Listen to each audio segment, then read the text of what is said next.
दुनिया में बहुत सारे चेंजेस आ रही। ये चेंजेस के तहत हमें भी चेंज होना। आज खास करके कौम में जर्नलिज्म में बहुत हम पीछे हैं, इसमें आगे आना चाहिए और उसके वास्ते लोगों का सपोर्ट भी होना चाहिए। मसाइल तो हैं, मसाइल को घबरा को हमें पीछे हटना नहीं, उसे ओवरकम करना, जब भी कामयाबी मिलती। ऐसे आप ऐसा एकदम नहीं होता है।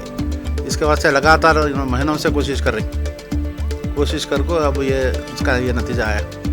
आने वाले दिनों में और ज़्यादा इसे फ़ौक़ियत मिलती और इसको सपोर्ट भी मिलता, लोगों का सपोर्ट भी इसे मिलता, क्योंकि मल्टी लैंग्वेज में है, कन्नड़ा में भी है, उर्दू में भी है और इंग्लिश में भी।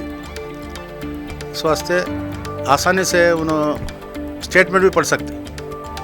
जो कुछ हुआ सिर्फ पिक्चर नहीं, पिक्चर के साथ साथ स्टेटमेंट को भी अहमियत देते। सब लैंग्वेज में जो स्टेटमेंट आता पढ़ को लोग समझ ले सकते। इसलिए मैं इनको और एक बात मेरे तरफ से, हमारे दोस्तों की तरफ से, ख़ास करके हमारे काशिफ को और मुदस्सिर को मुबारकबाद देता हूँ और उनके साथ हमें इंशाअल्लाह साथ रहते हैं बोलते हुए मेरी बात को ख़त्म करता हूँ।